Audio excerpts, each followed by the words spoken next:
నమస్కారం. NI news కి స్వాగతం. హెడ్లైన్ చూద్దాం.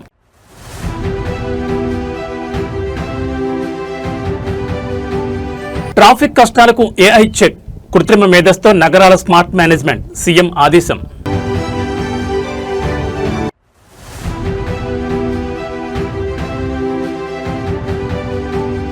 సామాన్యుడికి ఒక చట్టం, మంత్రి కొడుక్కి మరో చట్టమా? విద్యార్థి సంఘాల నిలదీత.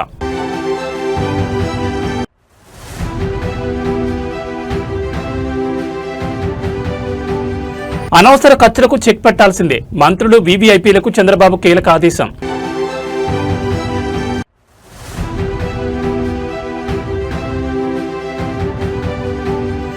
చంద్రబాబుతో పనిచేయడం రాక్షసత్వమే. తండ్రి పనితీరుపై నారా లోకేష్ చమత్కారం. ఇక డీటెయిల్స్ చూస్తే బండి భగీరథ్ ఫోక్సో కేసు వ్యవహారం రాష్ట్ర వ్యాప్తంగా నిరసనలకు దారితీస్తోంది. కేసు నమోదై రోజులు గడుస్తున్నా నిందితుడిని ఎందుకు అరెస్ట్ చేయడం లేదంటూ ప్రజా సంఘాలు, విద్యార్థి విభాగాల నేతలు పోలీసులను నిలదీస్తున్నారు. ఈ క్రమంలో మేడ్చల్ పోలీస్ స్టేషన్ వద్ద భారీ ఎత్తున నిరసన చేపట్టిన ఎస్ఎఫ్ఐ మరియు ప్రజా సంఘాల నేతలను పోలీసులు అరెస్ట్ చేయడంతో అక్కడ ఉద్రిక్త వాతావరణం నెలకొంది. బండి భగీరథ్ కేసులో పోలీసుల నిర్లక్ష్యపు ధోరణిని నిరసిస్తూ నేడు మేడ్చల్ పోలీస్ స్టేషన్ ముట్టడికి విద్యార్థి సంఘాలు పిలుపునిచ్చాయి. ఎస్ఎఫ్ఐ మరియు వివిధ ప్రజా సంఘాల కార్యకర్తలు పెద్ద ఎత్తున పోలీస్ స్టేషన్ వద్దకు చేరుకుని ధర్నాకు దిగారు. నిందితుడు బండి భగీరథను వెంటనే అరెస్ట్ చేయాలని, పోలీసుల పక్షపాత వైఖరి నశించాలంటూ నిరసనకారులు నినాదాలతో హోరెత్తించారు. నిరసనకారులు లోపలికి వెళ్లకుండా పోలీసులు అడ్డుకోవడంతో తోపులాట జరిగింది. ఈ క్రమంలో నిరసన తెలుపుతున్న పలువురు ఎస్ఎఫ్ఐ నేతలను, ప్రజా సంఘాల ప్రతినిధులను పోలీసులు బలవంతంగా ఇడ్చుకెళ్లి వ్యాన్లోకి ఎక్కించి స్టేషన్కు తరలించారు. సాధారణ వ్యక్తులపై ఫోక్సో కేసు నమోదైతే గంటల్లో అరెస్ట్ చేసే పోలీసులు కేంద్ర మంత్రి కుమారుడు కావడంతోనే కాలయాపన చేస్తున్నారని నిరసనకారులు ఆరోపిస్తున్నారు. చట్టం అందరికీ ఒక్కటేనని, తక్షణమే చర్యలు తీసుకోవాలని డిమాండ్ చేస్తున్నారు. మరోవైపు నిందితుడు భగీరథ్ పరారీలో ఉన్నాడని, ఆయనను పట్టుకునేందుకు ప్రత్యేక బృందాలను ఢిల్లీ మరియు కరీంనగర్ పంపినట్లు సైబరాబాద్ పోలీసులు చెబుతున్నారు. హైకోర్టులో ముందస్తు బెయిల్ పిటిషన్ విచారణకు వస్తున్న తరుణంలో క్షేత్రస్థాయిలో విద్యార్థి సంఘాల ఆందోళనలు పోలీసులకు సవాల్గా మారాయి.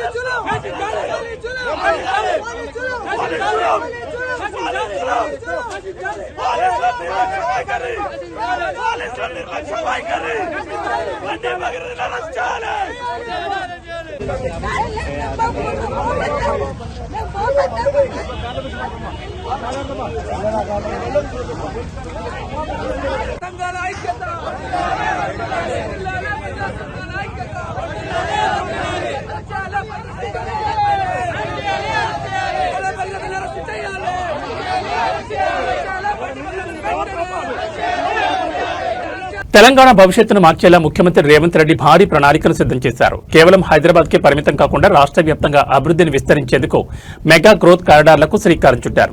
వరంగల్, కరీంనగర్, ఖమ్మం వంటి కీలక నగరాలకు ఔటర్ రింగ్ రోడ్ల నిర్మాణంతో పాటు ట్రాఫిక్ నియంత్రణకు ఆర్టిఫిషియల్ ఇంటెలిజెన్స్ సాంకేతికతను వాడాలని కీలక ఆదేశాలు జారీ చేశారు. రాష్ట్ర అభివృద్ధిపై సచివాలయంలో నిర్వహించిన సమీక్ష సమావేశంలో ముఖ్యమంత్రి పలు సంచలన నిర్ణయాలు తీసుకున్నారు. హైదరాబాద్ తరహాలోని రాష్ట్రంలోని ప్రధాన నగరాలైన వరంగల్, కరీంనగర్ మరియు ఖమ్మం నగరాల్లో ఔటర్ రింగ్ రోడ్ల నిర్మాణం చేపట్టాలని అధికారులను ఆదేశించారు.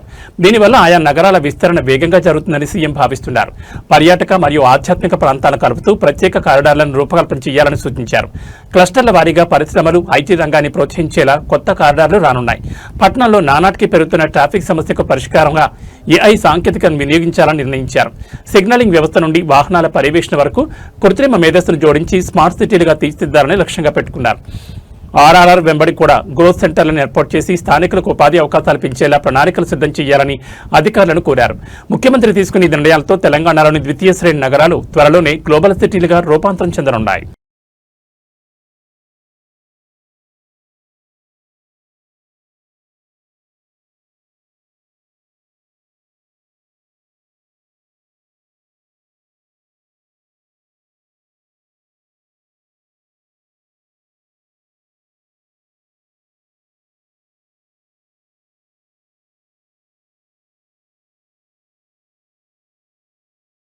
ఆంధ్రప్రదేశ్ ముఖ్యమంత్రి చంద్రబాబు నాయుడు పాలనలో తనదైన ముద్ర వేస్తున్నారు. ప్రభుత్వ ధనం వృధా కాకూడదని, పొదుపు చర్యలు తన నుండే ప్రారంభం కావాలని ఆయన ఒక సంచలన నిర్ణయం తీసుకున్నారు. తన కాన్వాయ్లోని వాహనాల సంఖ్యను భారీగా తగ్గించి సామాన్య ప్రజలకు ఇబ్బంది కలగకుండా ప్రభుత్వానికి ఖర్చు తగ్గించేలా అడుగులు వేస్తున్నారు. రాష్ట్ర ఆర్థిక పరిస్థితిని దృష్టిలో ఉంచుకుని అనవసర ఖర్చులకు చెక్ పెట్టాలని ముఖ్యమంత్రి నిర్ణయించారు. సాధారణంగా ముఖ్యమంత్రి కాన్వాయ్లో డజనుకు పైగా వాహనాలుంటాయి. అయితే నేడు చంద్రబాబు కేవలం 4 వాహనాలతోనే సచివాలయానికి వెళ్లడం విశేషం. తన వెనుక వచ్చే భారీ కాన్వాయ్ వల్ల ట్రాఫిక్ సమస్యలు తలెత్తున్నాయని గుర్తించిన ఆయన భద్రతా సిబ్బంది కోసం ప్రత్యేకంగా ఒక ఏసీ బస్సును ఏర్పాటు చేశారు. సిబ్బంది అందరూ ఆ బస్సులోనే ప్రయాణించేలా ఆదేశాలు ఇచ్చారు. వాహనాల సంఖ్య తగ్గడం వల్ల ఇంధన ఖర్చు తగ్గడంతో పాటు భద్రతా నిర్వహణ మరింత సులభతరం కానుంది. వీవీఐపీ మూవ్మెంట్ల సమయంలో గంటల తరబడి ట్రాఫిక్ నిలిచిపోకుండా ఉండేందుకు ఈ నిర్ణయం ఎంతగానో దోహదపడుతుందని విశ్లేషకులు భావిస్తున్నారు. పొదుపు విషయంలో తాను చెప్పడమే కాదు, చేసి చూపిస్తానని చంద్రబాబు నాయుడు మరోసారి నిరూపించారు. ముఖ్యమంత్రి తీసుకుని ఈ నిర్ణయంపై సర్వత్రా ప్రశంసలు వెల్లువెత్తుతున్నాయి. 4 వాహనాలు ఆయన సచివాలయం వెళ్తున్నారు. ఇక జిల్లా పర్యటనతో పాటు ఎక్కడికి వెళ్ళినా ఇదే విధంగా ఆయన ప్రయాణించబోతున్నారు. ఎందుకంటే ప్రధాని పిలుపు నేపథ్యంలో వాహన శ్రేణిని తగ్గించుకోవడం, ఇంధన పొదుపులో భాగంగానే ముఖ్యమంత్రి ప్రత్యేక కాన్వాయ్లో 4 వాహనాలతో ఆయన వెళ్తున్నటువంటి దృశ్యాలు మనం చూస్తూ ఉన్నాం. ప్రత్యేకంగా ముఖ్యమంత్రి దగ్గర నుండి మంత్రులు, డిప్యూటీ సీఎం అందరూ కూడా ఈ విధంగా చేయడం ద్వారా ప్రజల్లో ఒక చైతన్యం తీసుకురావడం, ముఖ్యమంత్రి నుండి ఇది ప్రారంభించారు. కేంద్ర మంత్రి బండి సంజయ్ కుమార్ బండి భగీరథ్ చుట్టూ ఉచ్చు బిగిస్తోంది. ఆయనపై నమోదైన ఫోక్సో కేసులో ముందస్తు బెయిల్ కోరుతూ దాఖలైన పిటిషన్ కాసేపట్లో తెలంగాణ హైకోర్టులో విచారణ రానుంది. పోలీసులు దర్యాప్తు ముమ్మరంగా సాగుతున్న తరుణంలో కోర్టు ఎలాంటి నిర్ణయం తీసుకుంటుందనే అంశం ఇప్పుడు రాజకీయ వర్గాల్లో హాట్ టాపిక్ గా మారింది. బండి భగీరథ్ పై నమోదైన కేసు వ్యవహారం ఇప్పుడు న్యాయస్థానానికి చేరింది. ఈ పిటిషన్ను జస్టిస్ మాధవి బెంచ్ కాసేపట్లో విచారించనుంది. ఇప్పటికే నిందితులు పరారీలో ఉన్నట్లు వార్తలు వస్తున్న నేపథ్యంలో ఈ ముందస్తు బెయిల్ పిటిషన్ అత్యంత కీలకంగా మారింది. గతంలో జరిగిన ఒక గొడవకు సంబంధించిన వ్యవహారంలో ఒక మైనర్ పట్ల అనుచితంగా ప్రవర్తించారనే ఆరోపణలతో భగీరథ్ పై ఫోక్సో చట్టం కింద పోలీసులు కేసు నమోదు చేశారు.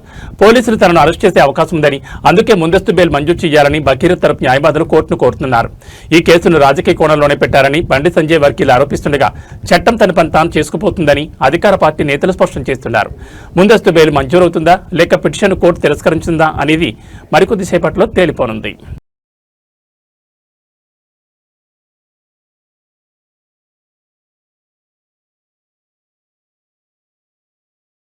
ముఖ్యమంత్రి చంద్రబాబు నాయుడు పని రాక్షసత్వం గురించి అందరికీ తెలిసిందే. అయితే తాజాగా ఆయన తనయుడు మంత్రి నారా లోకేష్ దీనిపై చేసిన వ్యాఖ్యలు ఇప్పుడు సోషల్ మీడియాలో వైరల్ అవుతున్నాయి. ఒక లక్ష్యం పూర్తి కాకముందే మరో పెద్ద లక్ష్యాన్ని నిర్దేశించడంలో చంద్రబాబు సిద్ధహస్తులని, ఆయన వేగాన్ని అందుకోవడం ఎవరికైనా కష్టమేనని లోకేష్ పేర్కొన్నారు. చంద్రబాబు నాయుడు వర్క్ స్టైల్ గురించి లోకేష్ పంచుకునే విశేషాలు రాజకీయ వర్గాల్లో చర్చనీయాంశమయ్యాయి. ఏదైనా విజయం సాధించినప్పుడు కనీసం 5 నిమిషాల పాటు ఆ సంతోషాన్ని అనుభవించే సమయం కూడా చంద్రబాబు ఇవ్వరని, వెంటనే మరో లక్ష్యం దిశగా పరుగులు పెట్టిస్తారని లోకేష్ తెలిపారు. ప్రధాని మోడీ ఇంటికి వచ్చి వెళ్లిన వెంటనే తాను సింగపూర్ వెళ్లాల్సి వచ్చిందని, అక్కడి నుంచి ఢిల్లీ, అస్సాం, ఆపై విజయవాడను ప్రయాణించాల్సి వచ్చిందని తన షెడ్యూల్ గురించి వివరించారు. కేవలం 4 గంటల ప్రయాణ వ్యవధిలోనే 22 కీలక అంశాలపై చంద్రబాబు ఆదేశాలు ఇచ్చారని, వాటిని వెంటనే ఫాలో అప్ చేయాలని నిర్దేశించారని లోకేష్ చెప్పుకొచ్చారు. నిరంతరం ప్రజాసేవ, అభివృద్ధి కోసం పరితపించి ఆయనతో పనిచేయడం చాలా కష్టమని, కానీ ఆ శ్రమ రాష్ట్ర భవిష్యత్తుకు ఎంతో అవసరమని లోకేష్ అభిప్రాయపడ్డారు. ముఖ్యమంత్రి చంద్రబాబు క్రమశిక్షణ, పనివేగం వల్లే ఆంధ్రప్రదేశ్ అభివృద్ధి పదంలో దూసుకు వెళ్లిపోతోందని మంత్రి లోకేష్ ఈ సందర్భంగా స్పష్టం చేశారు. చంద్రబాబు నాయుడు గారు మాకు నేర్పించింది ఒకటే అండి, ఏమైనా సాధిస్తే కనీసం 5 నిమిషాలు ఎంజాయ్ చేసే అవకాశం మాకు ఎవడైనా 5 నిమిషాలు అవకాశం ఇవ్వడు. మీరందరూ చూశారు, గౌరవ ప్రధానమంత్రి గారు ఇంటికి వచ్చారు. దాని తర్వాత ఆయన కలిసిన వెంటనే ఆ రోజు రాత్రే సింగపూర్కి వెళ్ళాం. నేను వెళ్ళా. మాకు వర్కింగ్ గ్రూప్ ఉంది సింగపూర్ మంత్రి గారితో. ఆ మీటింగ్ పెట్టుకున్న తర్వాత తిరిగి ఢిల్లీకి వెళ్ళి గౌరవ ముఖ్యమంత్రి గారితో అస్సాంకి వెళ్ళా. 2 గంటల ఫ్లైట్. అస్సాం నుంచి మళ్ళీ విజయవాడకి వచ్చి 2 గంటల ఫ్లైట్. 4 గంటల్లో నాకు 22 పాయింట్స్ ఇచ్చారు ఫాలోఅప్ చేసాక. నేను అన్నా, సార్ మీతో పని చేస్తాను, చాలా కష్టమైన పని అని చెప్పా. కనీసం ఫ్లైట్ ఉంది, కొంచెం ఎంజాయ్ చేయనండి సార్, కొంచెం ప్రశాంతంగా భోజనం చేయనండి, పిచ్చపార్టీ డిస్కషన్ చేద్దాం. ఇదే రా పిచ్చపార్టీ డిస్కషన్ అని చెప్పాడు ఆయన. సో ఆయన ఏంటంటే, మేము ఎక్కడ రిలాక్స్ అవుతాం, మేము ఎక్కడ 25% ఆఫ్ ఇన్వెస్ట్మెంట్స్ ఆంధ్ర రాష్ట్రానికి వచ్చింది భారతదేశంలో, ఎక్కడ రిలాక్స్ అవుతాం అన్న భయంతో నెక్స్ట్ ఏంటి కంటిన్యూస్గా మమ్మల్ని పుష్ చేస్తున్నాం. రాష్ట్రంలో కాంగ్రెస్ ప్రభుత్వం అధికారంలోకి వచ్చిన తర్వాత పరిస్థితులు దారుణంగా మారాయని విపక్షాలు ధ్వజమెత్తున్నాయి. పాలనలో ప్రభుత్వం పూర్తిగా విఫలమైందని, ముఖ్యంగా రైతాంగం తీవ్ర ఇబ్బందులు ఎదుర్కొంటున్నారని నేతలు విమర్శలు గుప్పిస్తున్నారు. క్షేత్రస్థాయిలో రైతుల పరిస్థితిని చూస్తే తప్ప ముఖ్యమంత్రి రేవంత్ రెడ్డికి వాస్తవాలు అర్థం కావంటూ మండిపడుతున్నారు. తెలంగాణలో అధికార మార్పిడి తర్వాత హామీల అమలు మరియు పాలనా తీరుపై రాజకీయ దుమారం రేగుతోంది. కాంగ్రెస్ ప్రభుత్వం వచ్చిన ఈ కొద్ది కాలంలోనే అన్ని వర్గాల ప్రజలు అసంతృప్తితో ఉన్నారని, ప్రభుత్వ యంత్రాంగంపై పట్టు కోల్పోయిందని విపక్ష నేతలు ఆరోపిస్తున్నారు. ధాన్యం కొనుగోళ్లలో జాప్యం, గండి గింజల కొరత మరియు మద్దతు ధర అందకపోవడం వంటి అంశాలపై రైతులు ఆందోళన చెందుతున్నారు. క్షేత్రస్థాయిలో పర్యటిస్తేనే అన్నదాతల కష్టాలు తెలుస్తాయని ముఖ్యమంత్రికి హితవు పలుకుతున్నారు. ఏసీ గదుల్లో కూర్చుని సమీక్షలు చేస్తే సరిపోదు, పొలాల వద్దకు వచ్చి రైతు పరిస్థితి చూడండి అంటూ ప్రతిపక్షాలు ప్రభుత్వాన్ని నిలదీస్తున్నాయి. ఎన్నికల సమయంలో ఇచ్చిన గ్యారంటీలను అమలు చేయడంలో ప్రభుత్వం వెనుకబడిందని, కేవలం మాటలతో కాలయాపన చేస్తోందని విమర్శలు వినిపిస్తున్నాయి. ప్రభుత్వ తీరుపై వస్తున్న ఈ ఆరోపణలను కాంగ్రెస్ శ్రేణులు తిప్పుకొడుతుండగా క్షేత్రస్థాయిలో మాత్రం రాజకీయ వేడి కొనసాగుతోంది. రైతుల పరిస్థితి ఎట్లా ఉంది? చాలా అసలు కఠినంగా ఉన్నది. కండిషన్ పెట్టినట్టు ఉంది రైతుకి. ఎప్పుడు లేని విధంగా రైతుకు ఇవన్నీ కండిషన్లు పెట్టి వర్షాకాలంలో ఇంత ఇబ్బంది పడి అన్నీ తట్టుకొని రైతు ముందుకు వస్తే ఇక్కడ వచ్చేసి తమ సిస్టమ్ పెట్టుడు, యూరియా దగ్గర ఆప్ పెట్టుడు, వాళ్ళు వ్యవసాయం చేసుకొని ఏదో మనం పని చేసుకోవాలా లేదు, ఇక్కడ ఈ తమ పెట్టడానికి సరిపోతుంది. అక్కడ చేనులన్నీ ఆగాము, పంట ఆగాము. రైతుకు ఈ పరిస్థితి ఉందా? గత 10 ఏళ్ళ కేసీఆర్ ఉన్నప్పుడు ఇట్లా కేసీఆర్ ముందు కూడా లేదు, ఎప్పుడు లేదు. ప్రజెంట్ అయితే సిచ్యువేషన్ దారుణంగా ఉన్నది. గవర్నమెంట్ ఫెయిల్ గవర్నమెంటే, పాస్ గవర్నమెంట్ కూడా కాదు. ఎందుకు మరి ఇట్లా రైతులను ఇబ్బంది పెడితే ఏమొస్తుంది? మొక్కజొన్న కొంటే ప్రాబ్లం ఉంది, వాళ్ళేమో కొన్నామని మొక్కజొన్న కూడా నాకు 60 క్వింటాలు అవుతాయి మొక్కజొన్నలు. మరి అవి కూడా అయ్యా అంటాను, బత్తాలు తెచ్చుకోపో, నువ్వు కాంట పెడతా అంటాను. బత్తాలు గవర్నమెంట్ ఇవ్వాలి అదే లేవు, అయిపోయినాయి, తెచ్చుకోపో అంటాను. తెచ్చుకుంటే నీ కాంట పెడతా. మొక్కజొన్న అట్లా వరి ఇట్లా వరి ఇట్లా నువ్వు ఎట్ట బతకాలనే ఎట్లా బతకాలంటే ఎట్లా బతుకు? ఇంకో 5 ఏళ్ళు ఉంటా. ఇంక 5 ఏళ్ళ వేసి ఇంకొక ఓడి కూడా వేయరుగా. అందరికి బుద్ధి వచ్చి 2 జబ్బులు వేసుకుంటారు ఒక్కొక్కరు, వేయరుగా అంతే. వేయరు. వడ్లన్నా అమ్ముడు పోవాలి, వడ్లైనా పోయే మోపులు ఇంతవరకు లారీ రాలేదు. దేశ రాజధాని ఢిల్లీలో మహిళల భద్రత మళ్లీ ప్రశ్నార్థకమైంది. కదులుతున్న బస్సులో ఒక వివాహితపై సామూహిక అత్యాచారం జరిగిన ఘటన దేశవ్యాప్తంగా కలకలం రేపుతోంది. విధి నిర్వహణ ముగించుకుని ఇంటికి వెళ్తున్న మహిళను బస్సులోకి లాగి కిరాతకులు ఈ అఘాయిత్యానికి ఒడిగట్టారు. ఢిల్లీలోని రాణిబాగ్ ప్రాంతంలో సోమవారం రాత్రి ఈ దారుణం చోటు చేసుకుంది. సుమారు 30 ఏళ్ల వివాహిత తన విధులు ముగించుకుని రాత్రి 11 గంటల సమయంలో ఇంటికి వెళ్తుండగా ఒక ప్రైవేట్ స్లీపర్ బస్సులో ఉన్న దుండగులు ఆమెను బలవంతంగా లోపలికి లాగారు. కదులుతున్న బస్సులోనే ఆమెపై సామూహిక అత్యాచారానికి పాల్పడ్డారు. బాధితురాలు ఫిర్యాదు చేసిన వెంటనే రంగంలోకి దిగిన ఢిల్లీ పోలీసులు నిందితులను గుర్తించి గాలింపు చేపట్టారు. ఈ ఘాతకానికి పాల్పడిన బస్సు డ్రైవర్ మరియు కండక్టర్ను పోలీసులు అరెస్ట్ చేశారు. అత్యాచారానికి ఉపయోగించిన ప్రైవేట్ స్లీపర్ బస్సును అధికారులు స్వాధీనం చేసుకున్నారు. బాధితురాలను చికిత్స నిమిత్తం ఆసుపత్రికి తరలించి వైద్య పరీక్షలు నిర్వహించారు. రాత్రి వేళల్లో మహిళల భద్రత కోసం ఎన్ని కఠిన చట్టాలు తెచ్చినా ఇలాంటి ఘటనలు పునరావృతం కావడంపై సర్వత్రా నిరసనలు వ్యక్తమవుతున్నాయి. నిందితులకు కఠిన శిక్ష పడేలా చూస్తామని పోలీసులు స్పష్టం చేశారు. ఈ ఘటన ఢిల్లీలో మరోసారి భద్రతా లోపాలను ఎత్తి చూపుతోంది.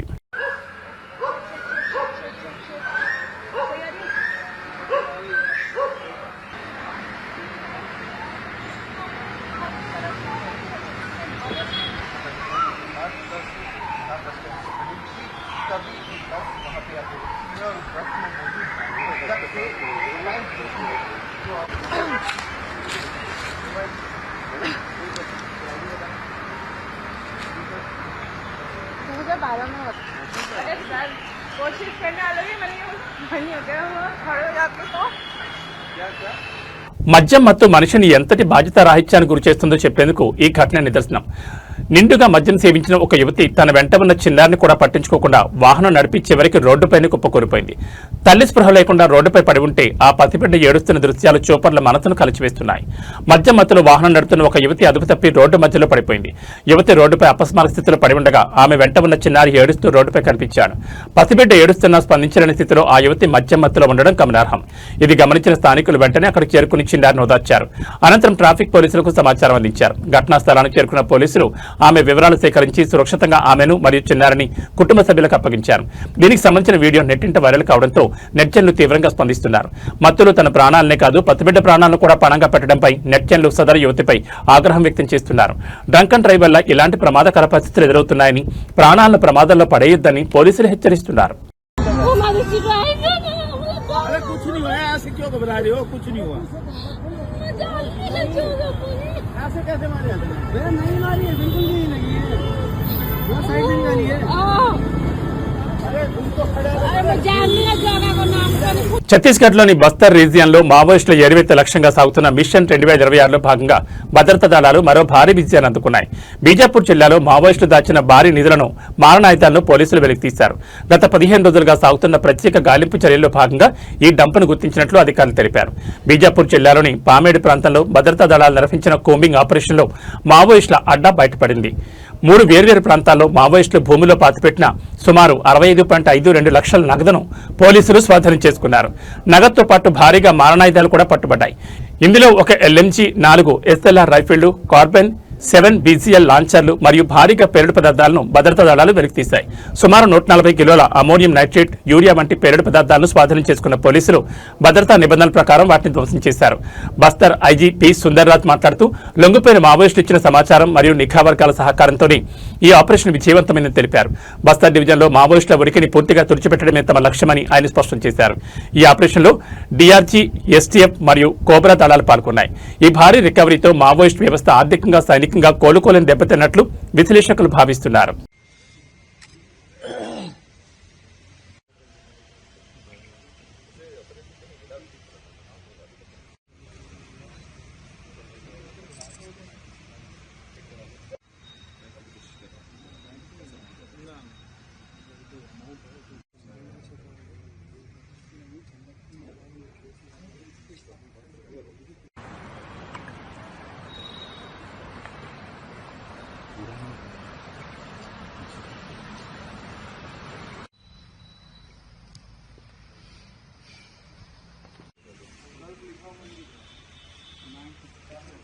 मत गायब करना है देखो। ఉత్తరప్రదేశ్ను ప్రకృతి ప్రకోపం వణికించింది. గడిచిన 24 గంటల్లో రాష్ట్ర వ్యాప్తంగా విరుచుపడిన ఈదురుగాలులు, భారీ వడగండ్ల వానలు పెను విషాదాన్ని మిగిల్చాయి. పిడుగుపాట్లు, చెట్లు విరిగిపడడం మరియు ఇళ్లు కూలిన ఘటనలో మృతుల సంఖ్య ఏకంగా 90కి చేరినట్లు తెలుస్తోంది.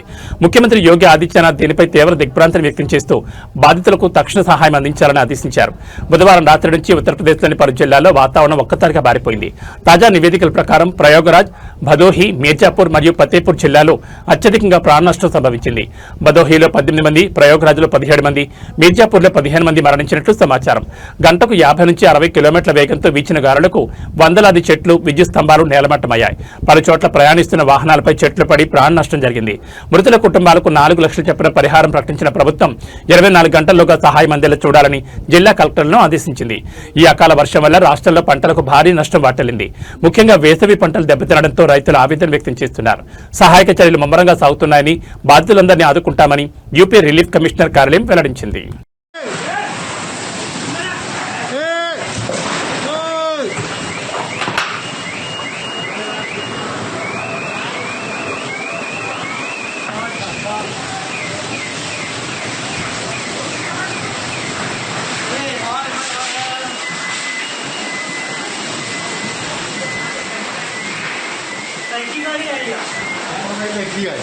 हम कहीं दिया है रामचंद्र तेरे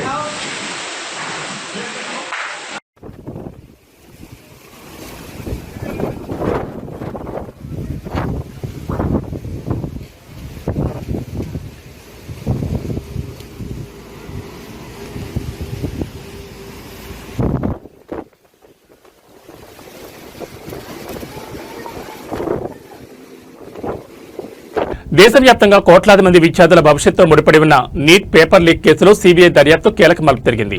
రాజస్థాన్ స్పెషల్ ఆపరేషన్స్ గ్రూప్ నుంచి కేసును స్వీకరించిన 24 గంటల్లోనే సీబీఐ అధికారులు దూకుడు పెంచారు. జైపూర్కు చెందిన ఒకే కుటుంబానికి చెందిన 3 నిందితులను అరెస్ట్ చేసి వారిని న్యాయమూర్తి ఎదుట హాజరుపరిచారు. నీట్ పరీక్షా పత్రాల లీకేజీలో ప్రమేయం ఉన్నట్లు ఆరోపణలు ఎదుర్కొన్న నిందితులను సీబీఐ అధికారులు బుధవారం జైపూర్లోని న్యాయమూర్తి ధర్మేంద్ర కుమార్ శర్మ నివాసం వద్ద హాజరుపరిచారు. అరెస్ట్ అయిన వారిలో జైపూర్కు చెందిన దినేష్ బివాల్, ఆయన సోదరుడు మంగీలాల్ బివాల్ మరియు మంగీలాల్ కుమారుడు వికాస్ బివాల్ ఉన్నారు. వీరితో పాటు గురుగ్రామ్ చెందిన యశ్ యాదవ్, నాసిక్ చెందిన శుభం ఖైర్నార్లను కూడా సీబీఐ అదుపులోకి తీసుకుంది. నిందితులు సుమారు 30 లక్షలకు ప్రశ్నాపత్రాన్ని కొనుగోలు చేసి రాజస్థాన్లోని సీకర్ కేంద్రంగా ఉన్న కోచింగ్ విద్యార్థులకు భారీ తరగ విక్రయించినట్లు సీబీఐ అనుమానిస్తోంది. జైపూర్లో హాజరుపరిచిన అనంతరం తదుపరి విచారణ నిమిత్తం నిందితులను ఢిల్లీకి తరలించేందుకు సీబీఐ ట్రాన్సిట్ రిమాండ్ కోరింది. అరెస్ట్ అయిన వారిలో దినేష్ బివాల్కు రాజకీయ సంబంధాలున్నాయన్న ఆరోపణలు ఇప్పుడు రాజస్థాన్ రాజకీయాలు కాకరేపుతున్నాయి. దీనిపై అధికార ప్రతిపక్షాల మధ్య మాటల యుద్ధం నడుస్తోంది. పేపర్ లీక్ మూలాలు ఎక్కడున్నాయి, ఈ వెనుక ఇంకా పెద్ద తలకాయలు ఎవరైనా ఉన్నారా అనే కోణంలో సీబీఐ అధికారులు లోతైన దర్యాప్తు చేస్తున్నారు.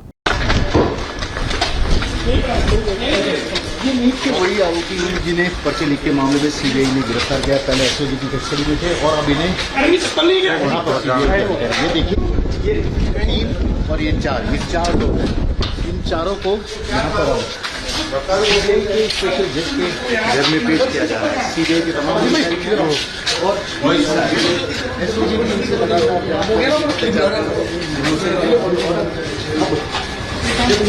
पता लग गया कि ये जिस तरह से न्यूज़पेपर लीक मामले को लेकर कार्रवाई की गई, उसके बाद तमाम आरोपियों को सीबीआई जो है मजिस्ट्रेट के घर पर लेकर आई है। आप तस्वीरों में देख सकते हैं तमाम लोगों को मजिस्ट्रेट के सामने पेश किया जा रहा है। పేదరికం పసిబిడ్డను పరాయి పాలు చేస్తుంది. కడుపున పుట్టిన బిడ్డను కంటికి రెప్పలా కాపాడుకోవాల్సిన తల్లిదండ్రులే ఆర్థిక ఇబ్బందుల నెపంతో ఆ చిన్నారిని 3 లక్షల రూపాయలకు విక్రయించారు.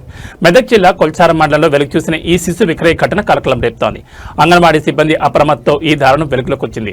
కొల్చారం మండలం పోతిరెడ్డిపల్లి తాండాకు చెందిన బేబీసింగ్ శిరీష దంపతులకు ఇప్పటికే 3 ఆడపిల్లలున్నారు. ఈ ఏడాది మార్చి నెలలో శిరీష మెదక్ మాతా శిశు కేంద్రంలో 4వ ఆడబిడ్డకు జన్మనిచ్చింది. అయితే అప్పటికే ఉన్న 3 ఆడపిల్లలను పోషించడమే భారంగా మారడంతో 4వ సంతానాన్ని విక్రయించాలని ఆ దంపతులు నిర్ణయించుకున్నారు.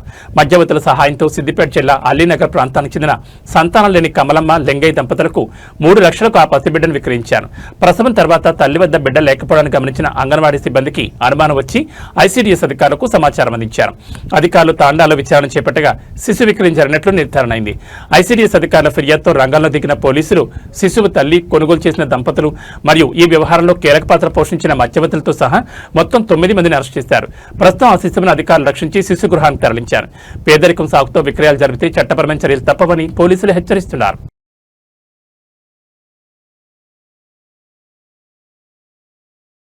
అది కేవలం ఒక పరీక్ష కాదు, 22 లక్షల మంది విద్యార్థుల కళ. నెలల తరబడి నిద్రాహారాలు మానేసి పుస్తకాలతో కుస్తీ పట్టి రేయింబవళ్లు కష్టపడి రాసిన పరీక్ష. కానీ కేంద్రం తీసుకున్న ఒక్క నిర్ణయం ఆ 22 లక్షల మంది భవిష్యత్తును ప్రశ్నార్థకం చేసింది. పరీక్ష రద్దు చేశాం, మళ్లీ జూన్లో పెడతామంటూ ప్రభుత్వం చెప్పిన ఆ 2 లైన్ల వెనుక ఎన్ని వేల మంది కన్నీళ్లున్నాయో, ఎన్ని కుటుంబాల ఆశలున్నాయో ప్రభుత్వం లెక్కల్లోకి తీసుకోకపోవడం దురదృష్టకరం. దేశవ్యాప్తంగా నిర్వహించిన నీట్ పరీక్ష పేపర్ లీక్ ఆరోపణలతో రద్దు కావడం విద్యార్థులను కోలుకోలేని దెబ్బతీసింది. ఒక్కో విద్యార్థి పరీక్ష కోసం సంవత్సరాల తరబడి కోచింగ్ తీసుకుంటారు. తల్లిదండ్రులు తమ కష్టార్జితాన్ని వెచ్చించి పిల్లలను చదివిస్తారు. తెర పరీక్ష రాసి ఫలితాల కోసం ఎదురు చూస్తున్న సమయంలో రద్దు అనే మాట వారి గుండెల్లో పిడుగులా పడింది. పరీక్ష నిర్వహణలో జరిగిన వైఫల్యాలకు బాధ్యులెవరు? విద్యార్థుల సమయానికి వారి శ్రమకు విరివేది. కేవలం ఒక నోటిఫికేషన్తో జూన్లో మళ్లీ పరీక్షను చెప్పేయడం ఎంతవరకు సమంజసమని విద్యార్థి లోకం ప్రశ్నిస్తోంది. మళ్లీ మొదటి నుండి ప్రిపరేషన్ మొదలు పెట్టాలంటే విద్యార్థులు తీవ్రమైన ఒత్తిడికి లోనవుతున్నారు. వారి డ్రీమ్స్, వారి కెరీర్ ప్లాన్స్ అన్ని తలకిందులయ్యాయి. ప్రభుత్వాలు తప్పులు చేస్తే శిక్ష అనుభవించాల్సింది విద్యార్థులైనా? మేధావులను తయారు చేయాల్సిన వ్యవస్థలే ఇలా పేపర్ లీకులకు కేంద్ర బిందువులుగా మారితే దేశ భవిష్యత్ ఎటుపోతుంది? Hi, myself Vaishnavi, a girl who's aspiring to become a doctor to save the people of this nation. And what NTA does is completely unfair. There are 24 lakhs of aspirants and students who have given this paper on May 3rd. And now you announce that you want to cancel it off and give a re-NEET again. See, NTA, it doesn't make sense if you can't secure a piece of paper where there are soldiers guarding the borders to save our nation.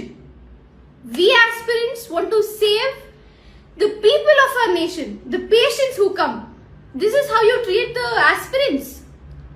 Is this some sort of propaganda or some strategy just because the paper was easy and students might have got more than 700 or even 720?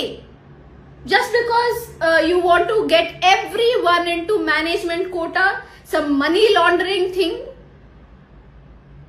This is not right, NTA.